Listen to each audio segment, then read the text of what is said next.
The Real Build is about building better culture, leaders, visionaries, community to better serve the client. I'm your host, Bill Reiman, your broker builder, and I'm here to showcase real business owners building companies with integrity, trust, and a commitment to making a positive impact. Join us as we explore their stories, insights, and strategies for success. With that being said, welcome to The Real Build. You leave this world behind, so live a life you will remember. Welcome to The Real Build. I'm your host, Bill Reiman, your broker builder, and today I got another amazing guest for you. With decades of experience in real estate, TJ launched Sanctified Homes and Construction with a mission to raise industry standards. Sanctified Homes has also been featured in Parade of Homes multiple times. He is also an Amazon best-selling author about real estate and how to position homes to sell in any marketplace for top dollar. With an extensive background in rehabbing homes long-term holds of investment property and always a keen eye on the market, TJ is your go-to when thinking about long-term investments and ROI. He's also a family man with twins, which I just found that out too. TJ Vitense, welcome to The Real Build. How you doing, brother? Good, Bill. I appreciate you having me on. I like the intro. I'm like, man, who did all that stuff? Nah, man, I'm excited to have you on. You and I, we were actually, for those listening, we were supposed to record this episode like a week ago, but TJ and I just started talking, and we ended up talking for like an hour and a half just about construction, the industry, what we both deal with on our ends in the home building industry. And so we're going to put that all in a podcast today. Should just hit record like we were joking about, before we started here. But, before we get into everything, let's learn about you a little bit. So who is TJ Vitense?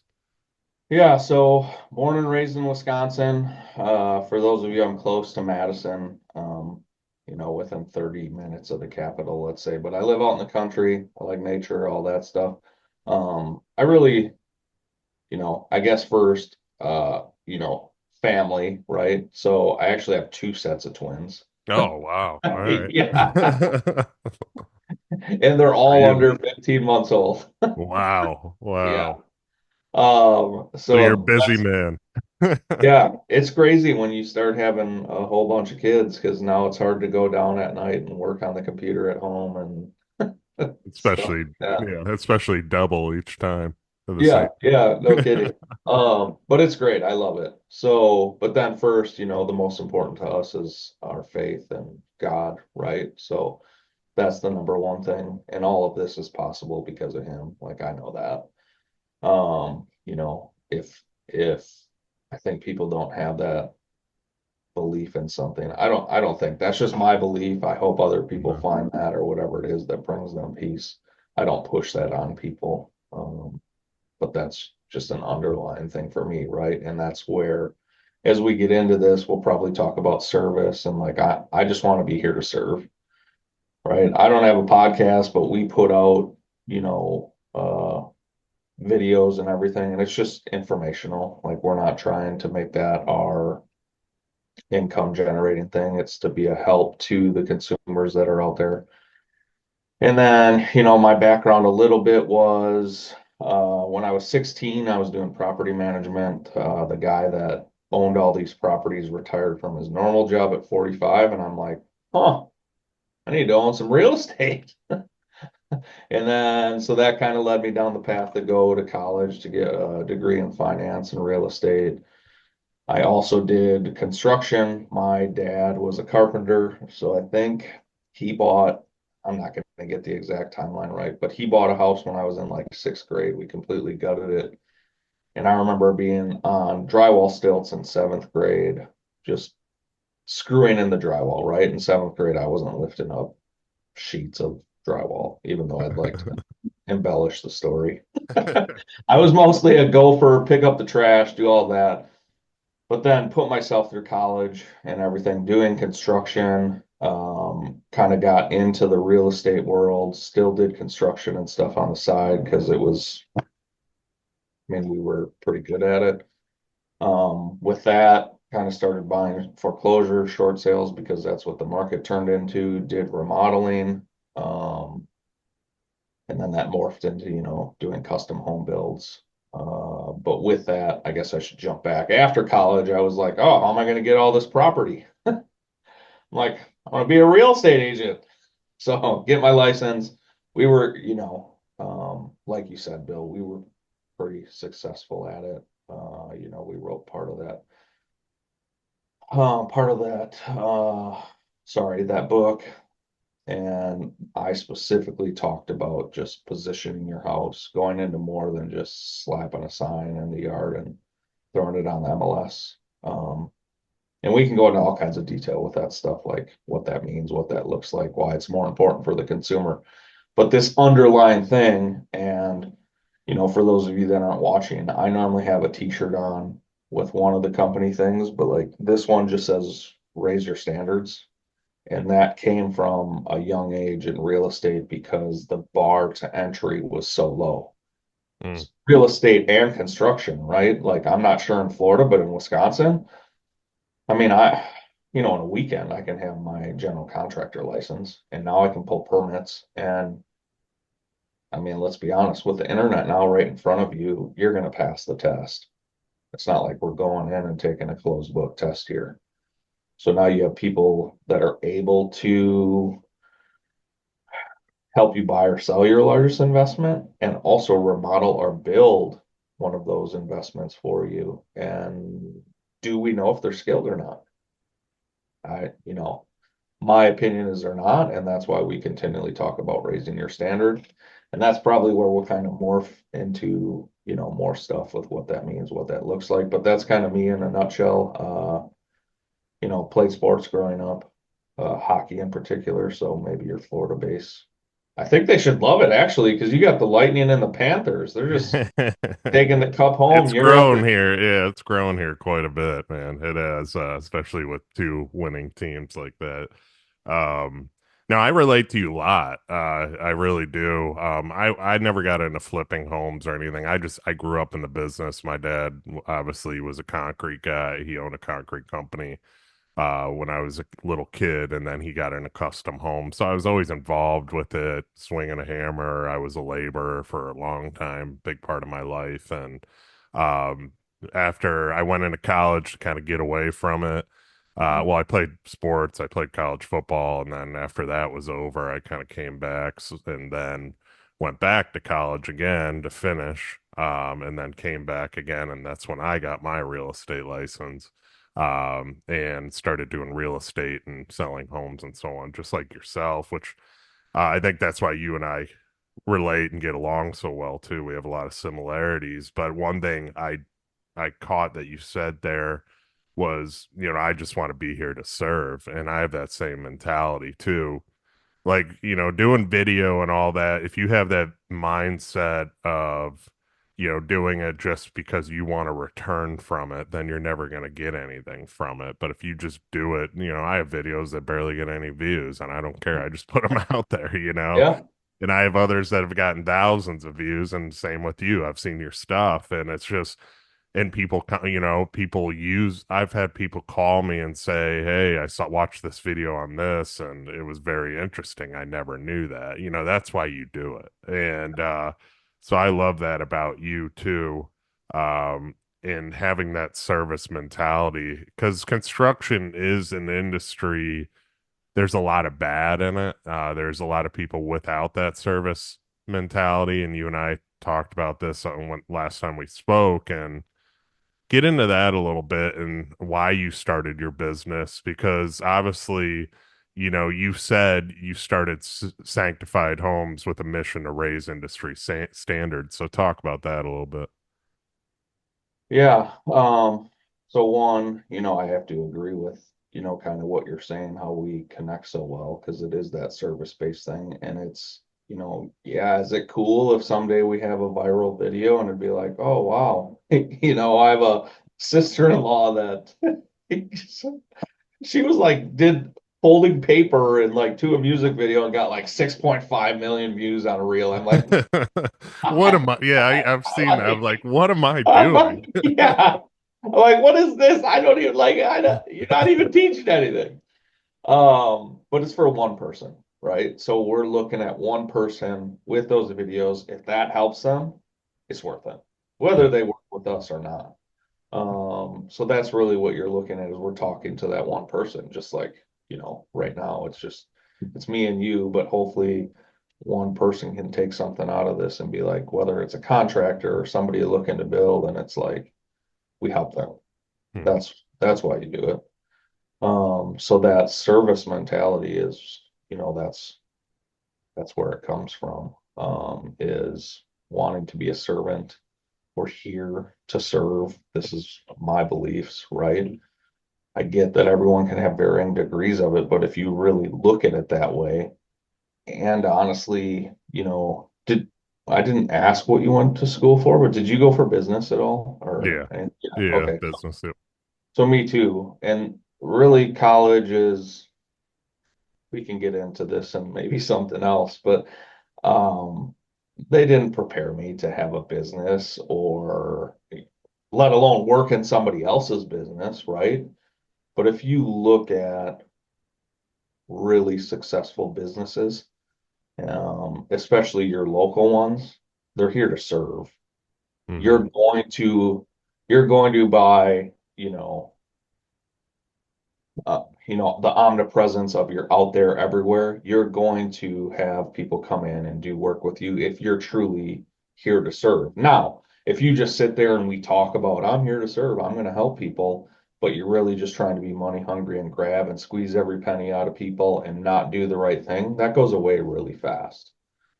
Where if you can create a culture with your core values to serve and get people to buy into that and understand what that is and understand what it means for you because you're the one driving the ship of your company, it just makes a big difference when, you can go back to past clients or have people reach out because in our industry, people go, hey, can you send us a referral or two or three?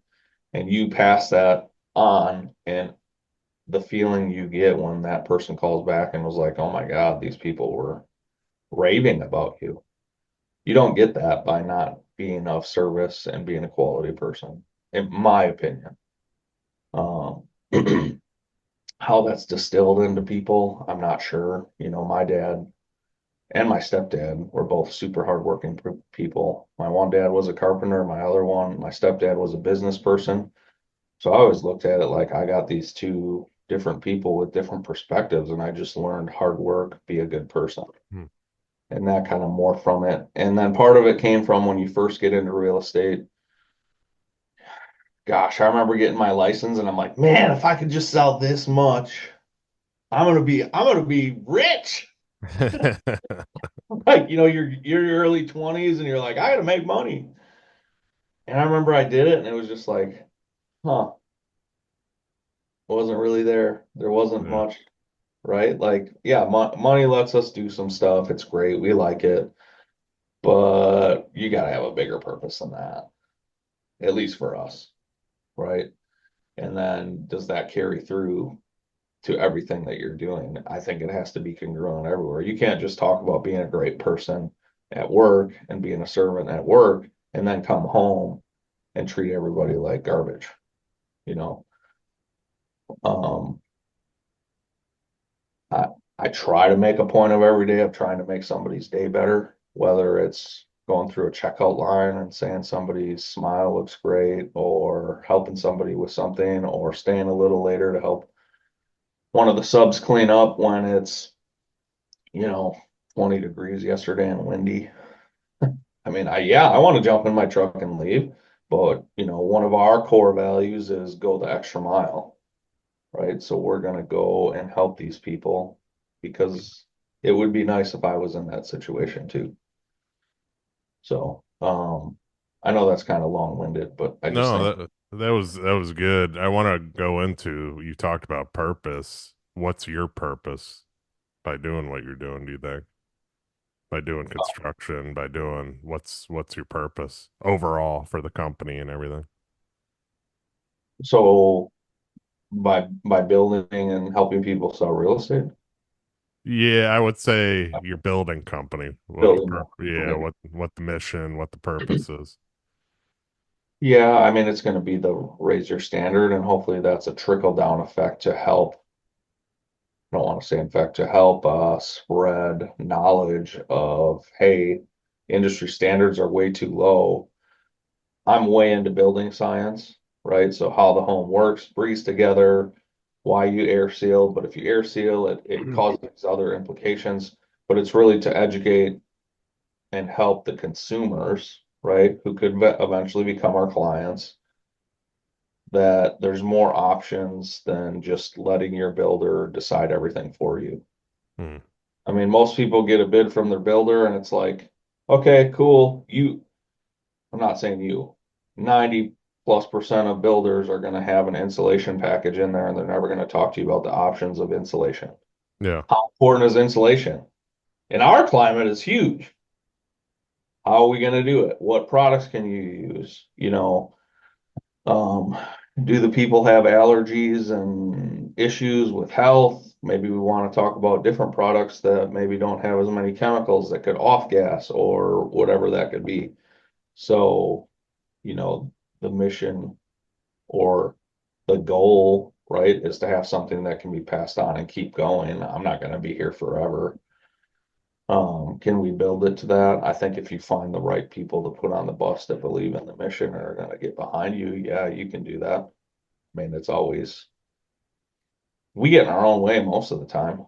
Um, I want to do everything. I'm like, oh, you know, our office admin, I'm like, I gotta do it. I gotta do it. And all of a sudden you give it away. And now I'm like, oh my God, it's so weird not touching everything. And then all of a sudden, you get a project manager and you're like, what's going on out here? Did you do this? Did you do this? Did you do this? But if you set up stuff the right way, it's going to end up good.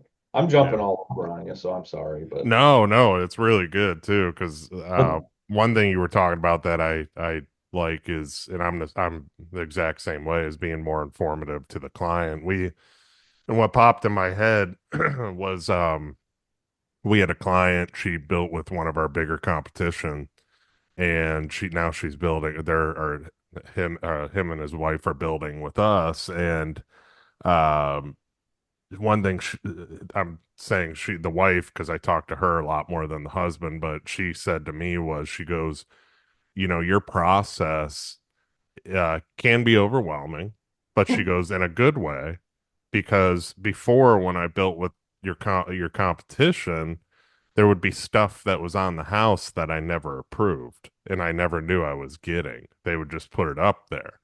And I would be like, I don't know if I wanted that. But with you guys, everything is checked off. Like, you make sure, like, even like, I went over, you talked about insulation. I was smiling because I went over the insulation bid with her, and she's like, I've never had to do that. I had, the last builds I've done, nobody went over the insulation bid with me.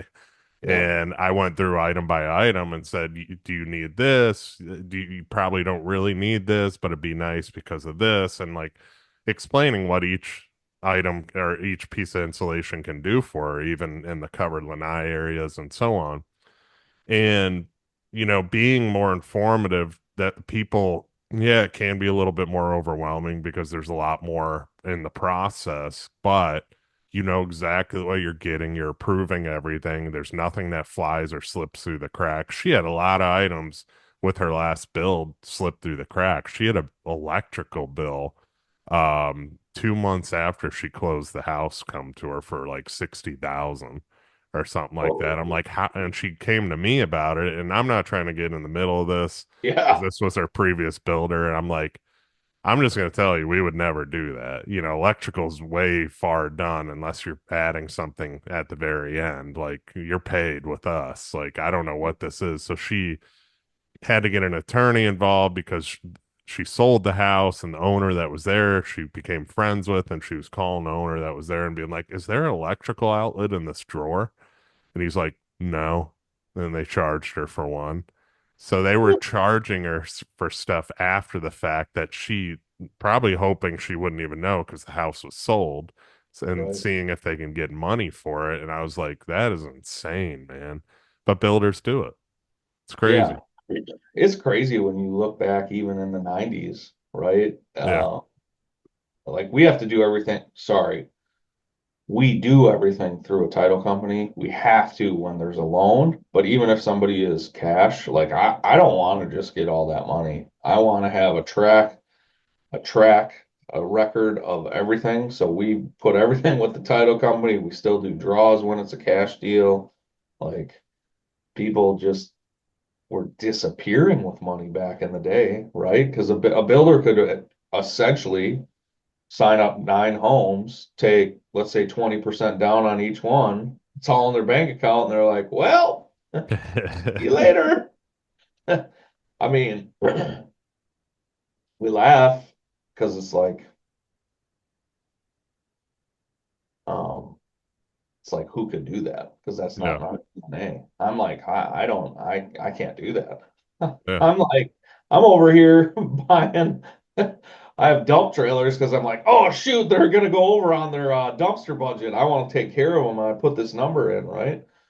And then you have people that are just you hear crazy stories. The builder will add material on it and then never return it and walk away with money, overcharge. I just love the way that, that we price stuff. It's crazy the more we talk how similar we are on on stuff and on the same page. But we do cost plus. I share that with everybody. Yeah. It's the most open and transparent way. You can see everything that's bought from, the the nails to the trusses. And you can go through it and verify that everything was in there. And we show all of our returns. If a builder is doing cost plus, like there's probably returns. No, we're not perfect. Obviously, sometimes we have to buy a little bit more, but on ours, we have a little miscellaneous budget for extra two Yeah. by fours, whatever stuff like that, that covers that. But I, it is a daunting process. And when people are going to build, we have to have that conversation with them because they go to a track home, high production builder, and they get a price when they leave. Maybe they go to a semi-custom or another full custom builder that just throws numbers out there. And then sometimes we see them throwing numbers out there to win the bid. And we're still, 2 months from giving them a number because we still got to talk about insulation and light fixtures Yeah. and, what do you want for appliances? And that's how we give you a real number to build. If we're just guessing on stuff, inevitably it's wrong. And then people get upset at the end. And when we get done with the project, we want to be on budget and not have surprises like that $60,000 electrical bill that shows up. And if somebody does that, like our electrician, we're the ones that are arguing with them, not letting our client. Yeah. Oh yeah. Like I'm going to call them and what's going on? Yeah. Like, Why are you sending this after the yeah. build's over? It Like we sent you your final payment and you signed off on your lien waiver, everything's done. What's this? yeah. Yeah, we're definitely not finding out way later. And So going into what you said though too, I mean, we do cost plus just like you. There's arguments with it because the trust of it, and I've heard from my subcontractors, there's specific builders that are my competition that actually tell them to raise their price and then they'll split it with them too, which is completely dishonest too. Um, and I have subs that won't do that because they have integrity. They don't want to deal with the karma of that too. yeah. And they've walked away from those specific builders. But in the end, and I tell people that you have to find somebody. We've been in business as long as we have for a reason. It's just because we do things the right way. I'm beating the subs up. I'm not trying to add to them. I bid other subcontractors to keep my guys honest as well. Are the other builders doing that, or are they just using the same subs, and just using the same or having the same subs bid it? And let's admit, subcontractors can start escalating prices over time. You've seen it, I've seen it, we catch it. I just did it with my spray foam guy. He was $8,000 over another bid that I had done, and I called him out on it. And he said, "Oh, let me look at that. That's weird. Oh, I don't know what happened." Then he calls me four times that day, thinking I'm getting rid of him because I was aggravated. And then I called him back the next day. He goes, "Hey, I'm so sorry. Found out they were using the old pricing. We got better pricing now at 45 cents or whatever." And I was like, "Oh, all right. Yeah, I'm sure that was I'm like, whatever, Yeah. but he's like, and then the current house we're spraying right now for you, I got another $1,500 off for that client." So I called that client. I told him, I was like, "I just got you another $1,500 off." She's like, "Wow, this is awesome. Thank you." Yeah. But doing those things, going the extra mile, not a lot of builders do it, and that goes back into what you were talking about earlier, is raising the standard as a builder. And that's who we are too, is that's what's going to make you have success, because we're not the cheapest builder by far. There's a lot of cheap ones out there that are doing ridiculous, which won't be around. They give away jobs just to get a job, and have more work, and they're doing trying to do more volume than make money in their pocket. We see them come and go all the time, but it's just doing it the right way, and that's why people will continue to go with you. You know what I mean? Yeah, I totally agree with that. And I'll tell people we're not the cheapest, but you're getting a certain product too, Hmm. right? You want the cheapest, even the cheap houses around here are expensive to me. You're talking $500,000 for tract homes Yeah. or high production builders here. And I mean, it's not, they're using bulk pricing, volume discounts, and they're not buying higher end stuff, let's say. I don't Yeah. even want to say you got to put high end in your home, right? Like, we're not going to frame, maybe you guys do, I don't know what the codes, but we're not going to frame a whole home in LSL lumber, which is, perfectly square, straight, and stronger. But we're going to do tile walls, kitchen walls, bathroom walls, stuff like that. Um, and, is that going to jack your price that much for us?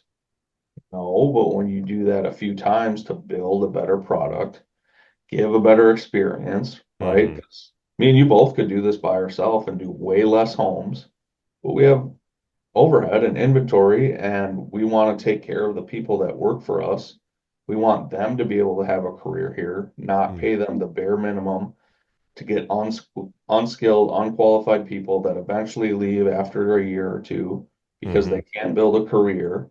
You want people that are going to be at a company. One, you've been around a long time, so that's awesome.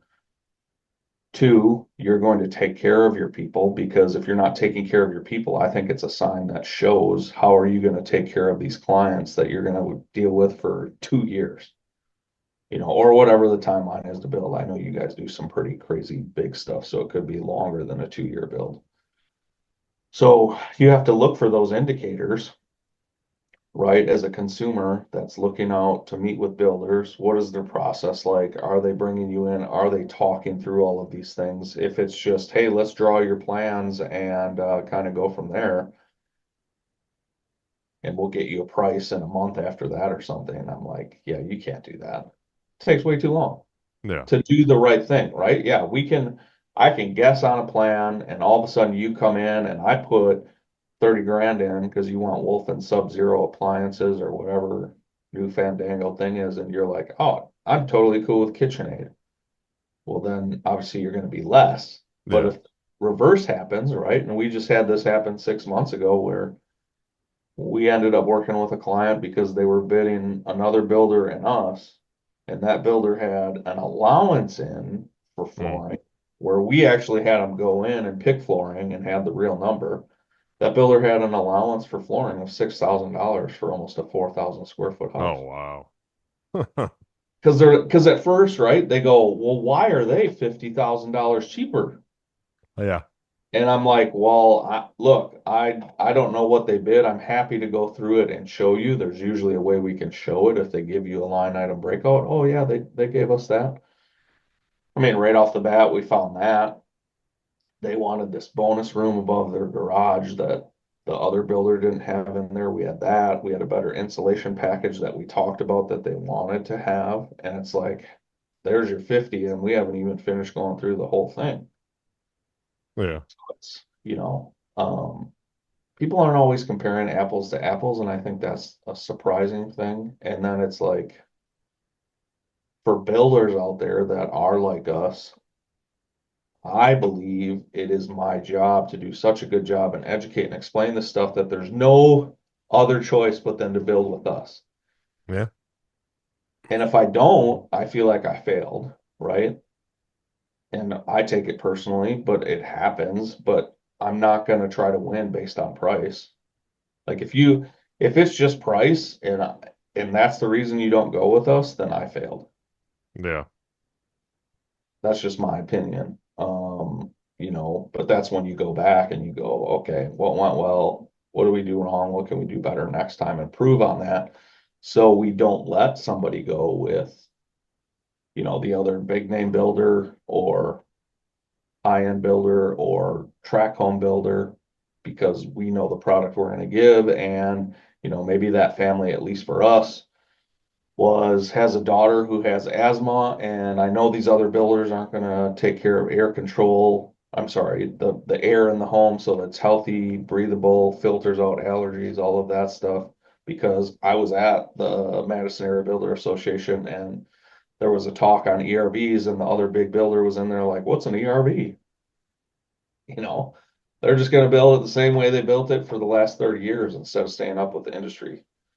I Yeah. don't want to I don't want to build a code built house. Like that's the bare minimum. Yeah. Your bare minimum code though is crazy high. So for frame,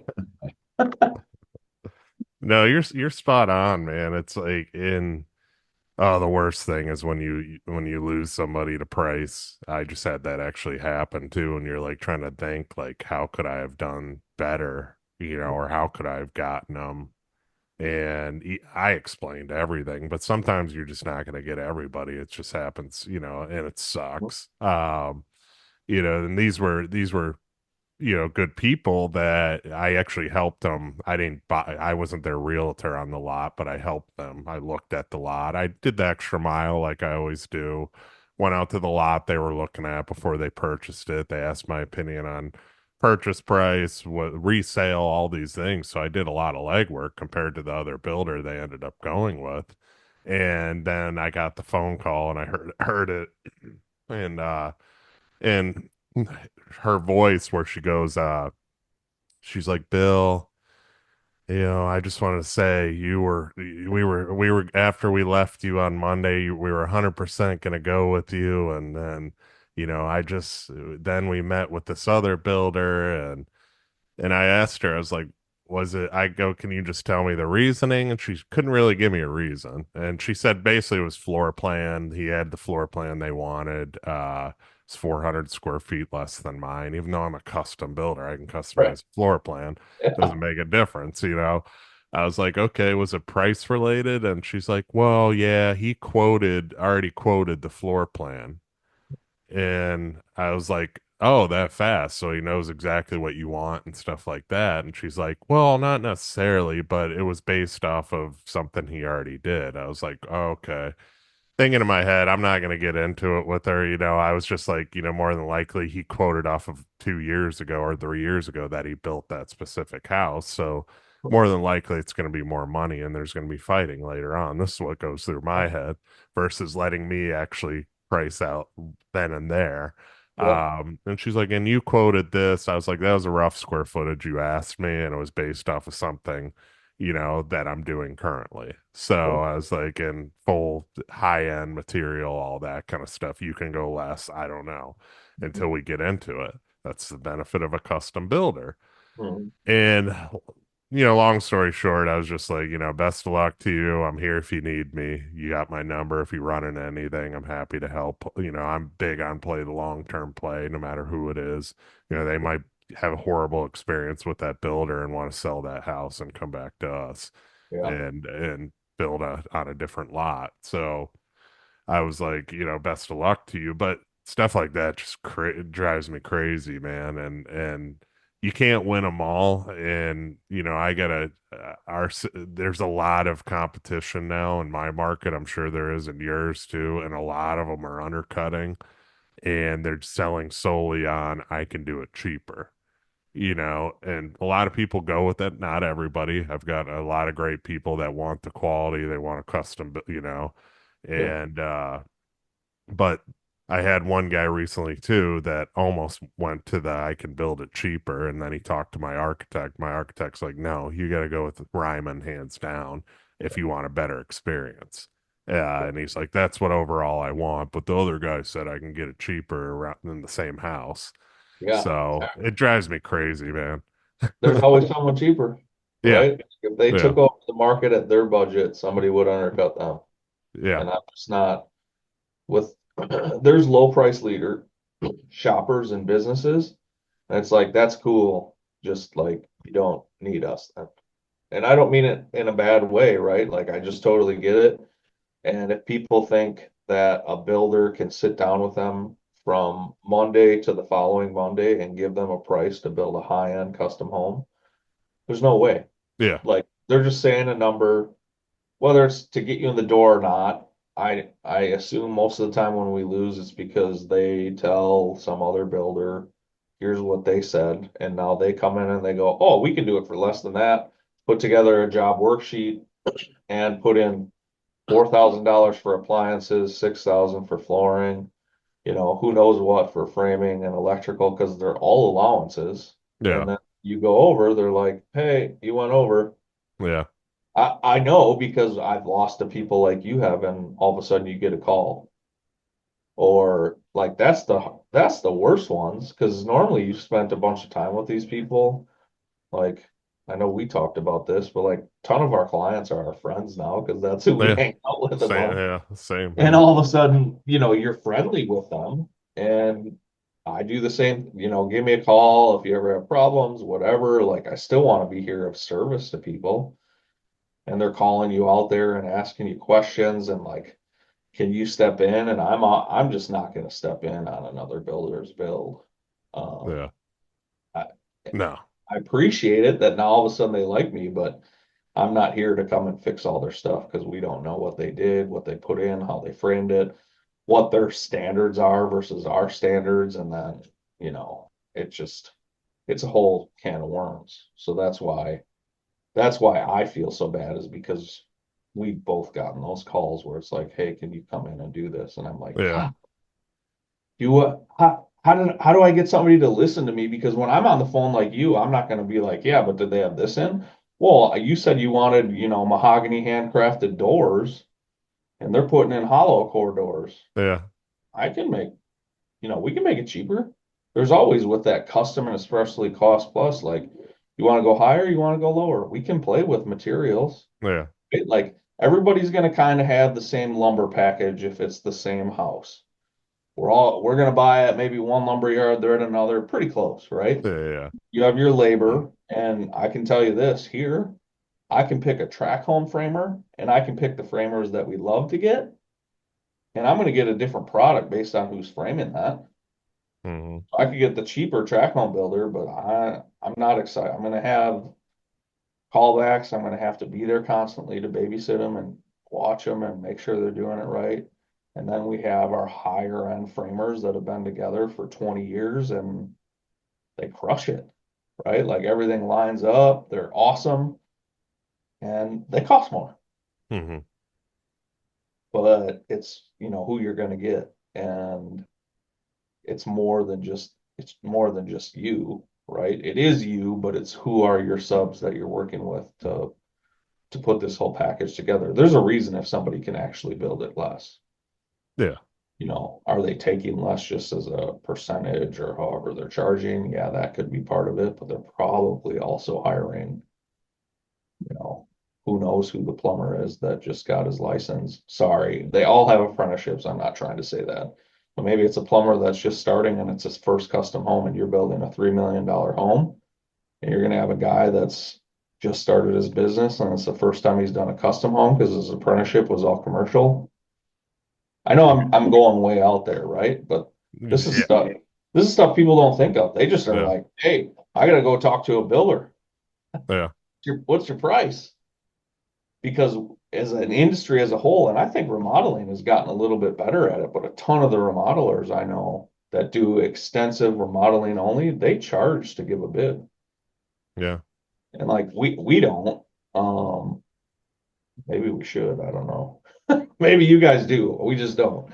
We started because a lot of the, like I said, it's grown as far as competition wise. It's grown as far as builders being cheaper. It's grown as far as builders copying us. I had to have a talk with my architect the other day, or a couple weeks ago. Yeah, probably 2, 3 weeks ago now. I had this call with him. That I was like, our designs are our designs moving forward. Otherwise, I'm going somewhere else because there's the specific builder I was actually just talking about too, that was also cheaper and quoted the house.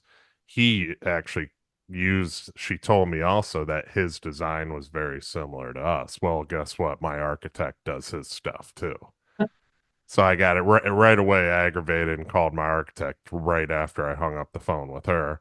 But I had it with another builder where front elevation that I designed myself was a modern front elevation. A lot of people like it.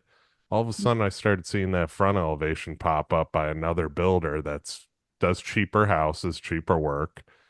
And I'm like, you got to be kidding me. So I and it call it a compliment that they are copying you because they see you're having success. They want to see what you're doing. So they first let's start with the architect. It's got to be the architect, you know. It's just not Reiman's service, and Right. we give the same service, but that was one thing I ran into there, and it sucks too.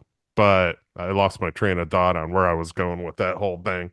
But it was overall, with competition and everything, it's how do we distinguish ourselves above them? How do we do a better job with the customer? How do we over deliver to the customer? Like you said, my clients are friends. We go to their houses, we hang out, we go to dinner with them. We're gonna have a client appreciation party this spring. That's one new thing we're adding as well, just to bring everybody in and bring them all together too, and have them meet each other because, just to create more culture and community and so on too between everybody. But we're able to do that because of the experience that we deliver in the product that we deliver too. We don't cut corners. And back to what you were saying, that's where I was going with it. We offer, because there's competition out there, we have a deposit requirement to kind of get started. It's non-refundable. And I say, if you're going to move forward with us, it's non-refundable deposit. It's credited when we start, so the money just doesn't disappear. Will act as a credit, but it's saying that you're going to move forward with us. And some people will say, oh, I don't want to do that. Well, then I know right away that they're shopping, price driven, more than anything. But most people agree to it that really want to go with us. Or, yeah, that's fine, Bill. Not a problem at all. And it's not a big deposit. We do like 15 grand, and it's just saying, because I'm involved in the design phase, and it's not fair to me that, and I have it with my architect now too, that design is my design. So they can't take it anywhere when they sign his contract. So that's another element I added too, because I've had it to where I spent hours on plans with them, coming up with all these ideas and these great ideas, and then they go and bid it out, and this less expensive builder gets the job. And that was my house, my design. Yeah. So, Yeah. um, I know we it's need to do that. I just have to do it. yeah, yeah, I know because we've eaten plants before on the cost of things. It's like, oh Jesus. yeah. We It's got it's a good thing. yeah. Oh, I know because our there's value in our time to do everything there. Yeah, I was just saying that, like the remodelers are doing a good thing, and I was saying I need to get to that point where you guys are at too, but it's so it's so tricky, right? When we're dealing with people and they're like, man, Teach, Bill, we we were gonna go with you, but we appreciate all the time you took and helping us find the lot and shooting grade and helping with the plans, but this guy over here is like 40 grand less, and we gotta go that way. Yeah. And I want to be like, there's a reason. Hold on, don't sign anything, but it's like I don't want to say you use kid gloves, but it's like you get this shock because it's like, how are they going to do that? And I've had where people literally have made up their mind, and I'm like, hey, well, let's look at it. Let's make sure it's apples to apples. And they're like, no, we discussed it. That's where we're going. And I'm like, I've had, yeah. what? Because we're done with the process. We don't want to go through this. We're done. We're moving. Yeah, I've had Yeah. that. Like, oh, my heart. I'm like, Yeah. Because it's oh, a lot of time, man. It's a yeah. lot of time that we as builders spend with these people in the initial phase of it. And then it's like, I don't want to call it a slap in the face, but it kind of feels like it, you know? Yeah, no, I agree. And I think part of that will, especially if we can get that message and like you're doing with your stuff and we're doing with ours, whether you say it's raising the standard, but this education thing where people need to understand that stuff. You can if somebody would sit down with me, you or I, and go, hey, is it okay if, or is it legit that I can get a bid from a builder in 2 days, a weekend? No. No. And we can explain why, right? But how many thousands of people just in your market are looking and they get these quotes like that? And then you see the horror stories. I'm on all the building Facebook groups, the barndominium group, because I don't know if you guys get barndominiums, but No. yeah, we're in Wisconsin and people like want to be backwoods, barndo, big old garage, big trucks. I don't know. And you follow these pages and see what people say. And I just am sitting there like, oh my gosh, like they just weren't educated. Yeah. And when I was in real estate, I used to be like, why are real estate agents, why is it not like an apprenticeship, just like plumbing and electrical? You're going to let me go out and write an offer for someone on rural land. And I watched this happen. Thank goodness it wasn't me. But a brand new agent wrote on rural land, didn't put well or septic inspections in, and they were both bad. And the people moved in, and it was like, hey, why didn't you tell us to do this? I'm a Yeah. brand new agent. I didn't know. All right, well, we have E&O insurance, so what's the big deal? We're gonna have a little money go out, but meanwhile, they got to put a whole well and septic field in because they were negligent. And it's the same in in construction. I don't know what it has to be or what the apprenticeship would be or how you make that look, or I just don't know that being able to get your license, contractor license in a weekend, and I can build a spec home, let alone a custom home for someone. Is that right? I don't know. I don't think it is, but I don't have the answer to say what it is either, because then I play the scenarios in my mind where I'm like, okay, well, if I was somebody that wanted to get in, I'd be like, well, you're just trying to create monopoly so other people can't get into construction. And like, well, that's not really true because all the trades have 4-year apprenticeships. Mhm. So if you're a project manager or whatever you work up to or whatever it could be, why is there not something with that? And at least there's some baseline understanding. Now, could you get somebody that's a project manager for somebody that's unscrupulous? Yeah, but you also could get project managers for you, and they're going to learn the right way. And that's Mhm. what the goal is.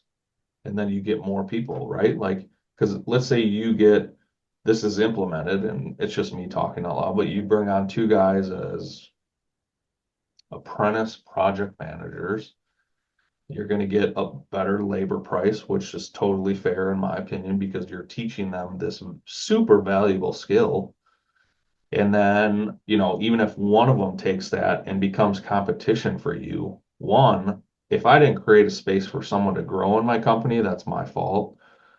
But two, I still think good competition I'm happy with because iron sharpens iron, and then we'll get rid of the bad builders out there, and then we don't have to worry about getting horror stories. And if I lose, like, oh, cool, this apprentice that stayed with me for 7 years before going on his own, like he knows his stuff. He's gonna take care of him. I'm not worried about that now.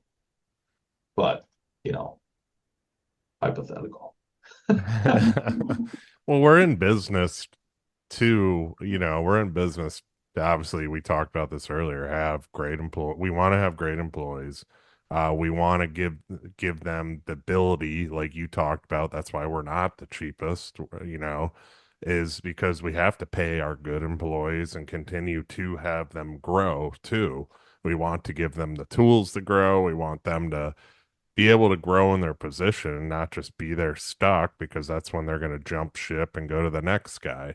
Yeah. And there's a lot of builders out there that are okay with that and just filling that void at the same price every single time. But I sell our vision as um, we're going to be the biggest luxury builder in the state of Florida, and you're going to be a leader of this. You're going to be a leader of this. You're going to be, and that's going to continue them to climb and learn and do better. And you want them to be able to get to a position too that maybe they want to open their own company. That should be a pat on the back to you as a business owner that you got somebody to a position where they can start their own business, whether it's a remodel company or whatever they end up doing, or if they're a painter or whatever. Yeah. You gave them the tools to learn these trades and do it themselves. You want to get them there. And I think there's a lot of suppression with business owners with that because they don't want to create competition against themselves. But in the end, nobody is you. You're the one who runs the business. Even your employees not gonna be you. They may do something different. So you can't have that fear. And I think a lot of business owners have that fear of a lot of their competition too, which I don't because I know nobody's like us. You have a unique side of your business. I have a unique side of my business that I know I can deliver a better experience than anybody else. That's my mission to do that, raise Yeah. the standard, like you said. Like Yeah. that's why we're in business to do is be better.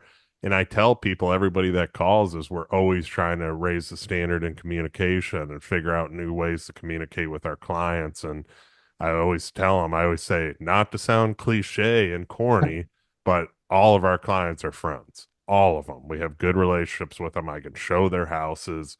I can call them and be like, I got to call one today. And because I'm showing one of my clients' houses tomorrow, and I want to show the people another one Mhm. that's a little on the modern side. And I know those clients be like, yeah, sure, come over, we'll be here, you Yeah. know.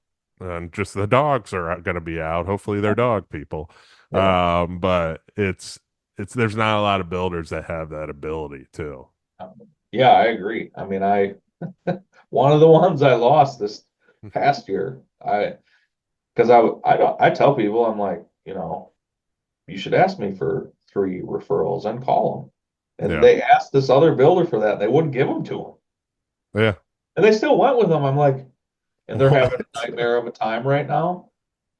And I'm just like, yeah, I want to be like, would you want to just record a video so I can just play this for people? Like, yeah, here, we didn't go with TJ. This is what happened. Don't make our mistake. yeah, yeah. I've had one guy over the years call me, just one, and admit that he should have went with us. He called me and goes, Bill, should have listened to you. I'm just calling you to apologize, and you have my number. If you ever bid against this specific builder, have Yeah, them call me.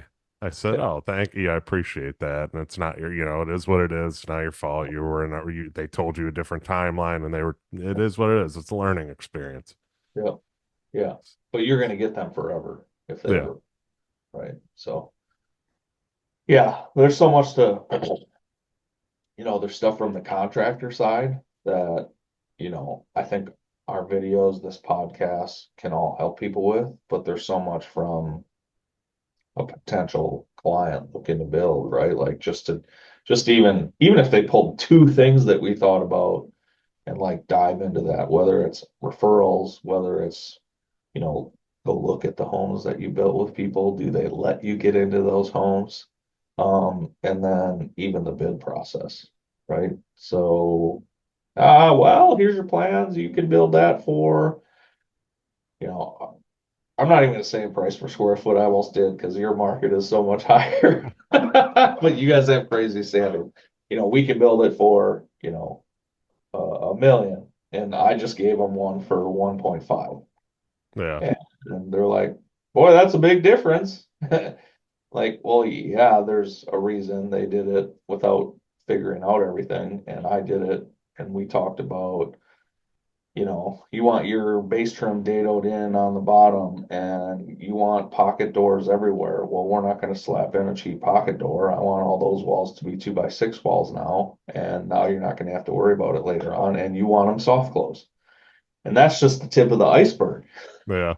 He budgeted for a $2,000 electric fireplace. We have a $20,000 wood burner. Yeah. Not that everyone does wood burners, but it really gets to what people want, and that's such a hard thing. And I always, people press us so hard for like, well, what's roughly the price per foot? Yeah. Yeah. What do you want? Yeah. Can we go to Lowe's or Home Depot and you want hollow core doors? One, we're probably not the builder, but that's a lot cheaper than going in and getting, whether we have one of the custom mill shops here make you custom doors, which would be insane expensive, or you can buy, Therma-Tru doors, but we have thicker jambs and you're going to spend 20 grand on doors, exterior. So there's just so many variables to what the price is. That's why I still just would go back to, and I get people can argue fixed price, they can argue our cost plus. I still think fixed price, you can just, their incentive is to use the cheapest stuff possible then. Where people with ours are, I've heard well, you just want to get higher prices and spend more money. No, I want to give you the home you want. Yeah. That's what I want to give you. And we Quality have these material. standards, but if you want, what's a cheap doorknob? Dexter doorknobs from Menards or a big box store?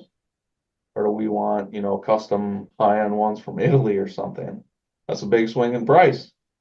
Yeah. Now, we have more work that goes into get ones from Italy. We put the money up front to get it back here, and then we get reimbursed on our draws. And we have to take care and make sure we get all the stuff. So there's more work into that. So yeah, I'm gonna make more money on it. What happens when they're screwed up? And I gotta, pay Ted for 2 hours to sit on the phone to try to get a hold of somebody at the company to get us another bolt or whatever it might be. So yeah, that it's tough because you always have the unscrupulous people, right? Like I know there's cost plus people that do the stuff you said about. I Hmm. don't know them personally, but I know because I've talked to our subs and they're like, yeah, that we've had people offer us more, but hopefully, like one, we're always checking their pricing. And then second, right, like they've they've been around, at least our subs have been around long enough. They're pretty good culture fits for us. Yeah. Like Exactly. if I try a new sub, usually it would be if I'm going to do a spec and we haven't done a spec in a while because I want to try them. I'm not going to try somebody out on someone's new house. Um, are they going to stick to our standards? Are they cleaning up after every day? Are they, when they're done, is my plumber vacuuming up in the corners that they cut a piece of pipe? Or am I finding PEX tubing behind a wall somewhere or cans or whatever it is? I mean, we have a whole list that goes on that is sent to them before they get to the job site. And then it's posted there, and that's a standard we expect. All of our subs that we work with consistently know that. So if for some reason my mason retires, now I got to find a new mason. And he's there and throwing crap all over.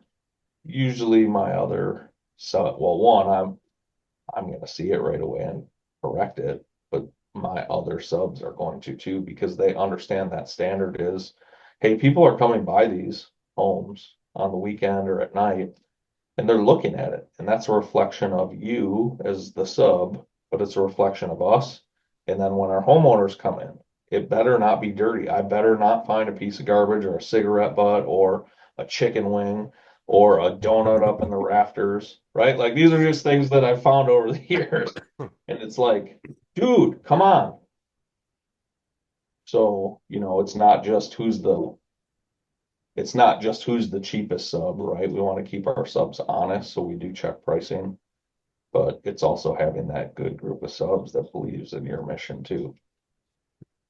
And I try to tell our framers because they're awesome, but I'm like, hey, if you guys can get known as, the high performance framers, you guys could build that into being that person in our county and probably charge more money because people are going to pay for it because you understand how to detail the mud sill, how to make sure when people are penetrating the outside, how that's sealed up after the fact, all these things that, I would go through and teach and say, here's how I want this detailed, here's how I'm seeing it, and then we collaborate together to make sure that, you know, the duct run that's coming out is able to be air sealed properly and you're not just smashing holes in it with a hammer to try to lift it up with a crane and stuff like that. So I think it's big to have everybody on that same page. It takes time, for the contractors that are out there like, oh, I'm just getting going. How do I do this? It's a time thing. Hmm.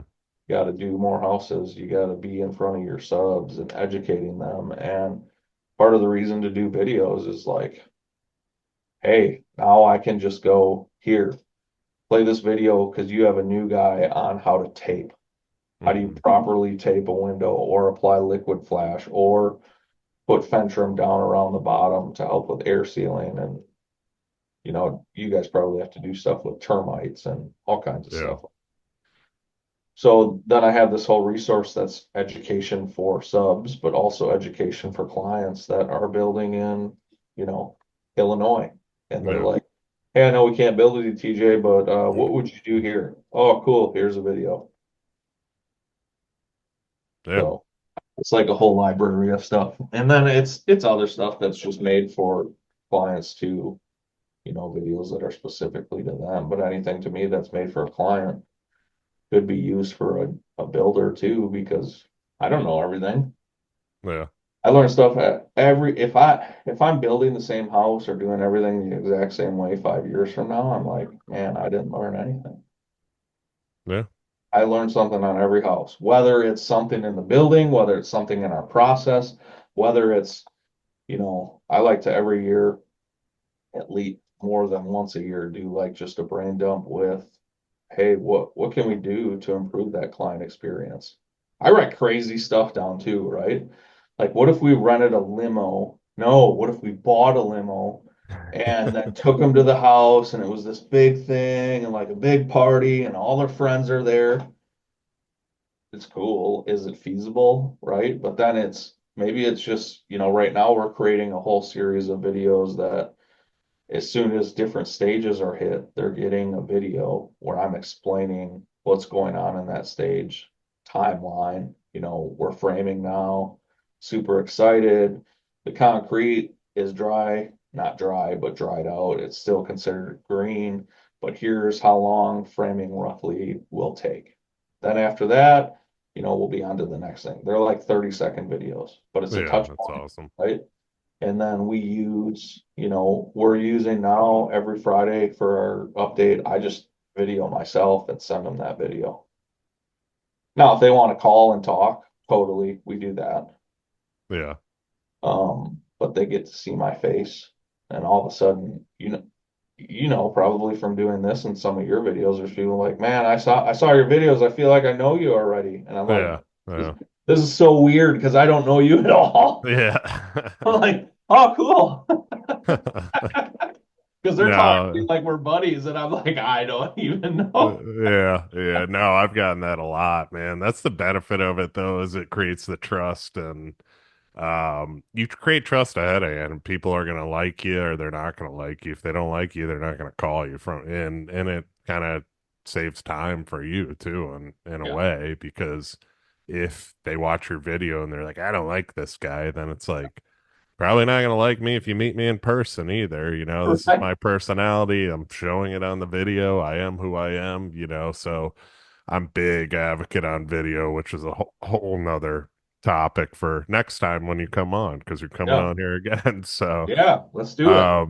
before to wrap this up though, TJ, I used to ask this question when I first launched the show, and I'm bringing it back too, and it was one of my favorite questions. So what about you personally? Obviously, you're building an amazing company, and that continues to grow each and every day. So what lessons have you learned throughout your journey that we should all apply to our own business or lives to help us grow? Yeah. Business and even your life is humble, Hmm. right? Being humble with all of it, understanding that we never know it all. Like the older I get, the more I realize how little I know Hmm. in the grand scheme of things, right? Um, and then it's that quest, right, for being of service. For me, I think if you figure out a way to be of service, and that doesn't mean making videos, that doesn't mean any um that you have to become some famous figure, motivational speaker, write books, whatever that is. It could be that you're the person that, serves food to kids. Be of service somehow. Hmm. And and and I'll still always do the raise your standard, whatever you're doing. It doesn't matter if you're a fry cook, if you're a garbage man, jobs that look less glam, a dish digger, right? People say that one. Or if you're the president, right? Like be of service and don't put your needs ahead of somebody else's. We still have our needs, right? But if you're of service, you're going to provide value. You provide value in this economy, this world, you're going to get paid for that. Hmm. Now, there's varying degrees of it. You know, if I wanted to make more money, I mean, I probably would do other stuff. We make good money. I'm not trying to say that, right? But if you're talking, I'm not going to be a billionaire building houses. I don't think, because I don't want to be a track home builder. Yeah. But um, it's just, you know, humble. Humble is a big one because a lot of people start having success and now they think they're too good for are too big for their own britches. They can't be taught anything, or there's always something to be taught. There's always a new way to do something, a new way to look at something.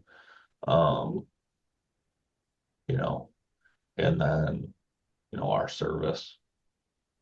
And it's not this crazy big service thing. I mean, it could just be something small. You could be of service by not having a job and just anytime you go out and you check out of a cashier line, just giving that person a compliment.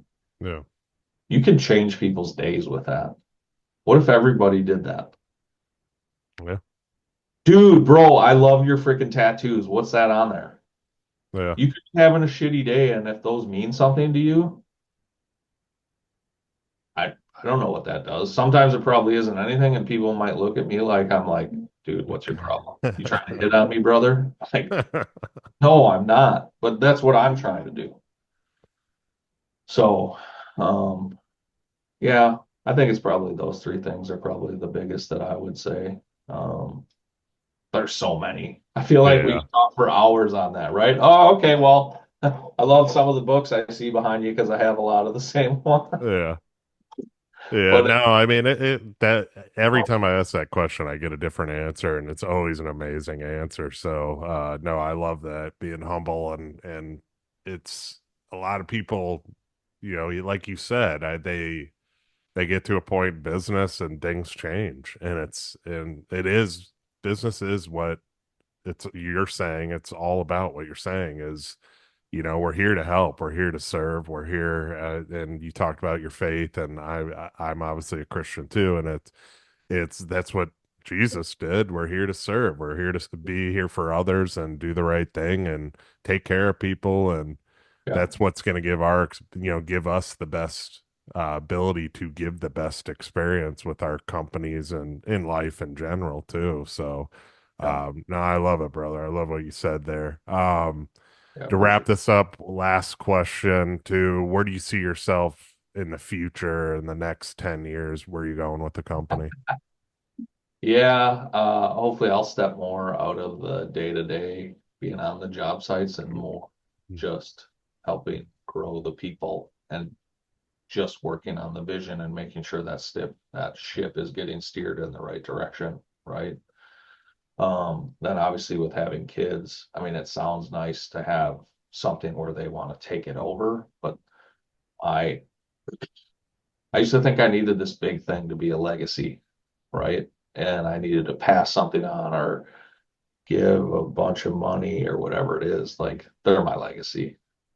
I, Mm, yeah, I hope I can help them with stuff if they need it, but yeah. that's the legacy. If I gave my kids millions of dollars, right? But they were little turds, not good society members, didn't have good, strong moral ethics.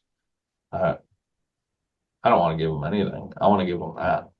Yeah. I want to give them that. I'm here to serve. How can I help people? I know our businesses have core values, but we're working on core values as a family now so that we can talk through those with the kids. So then it's easy when they're need to be course corrected back.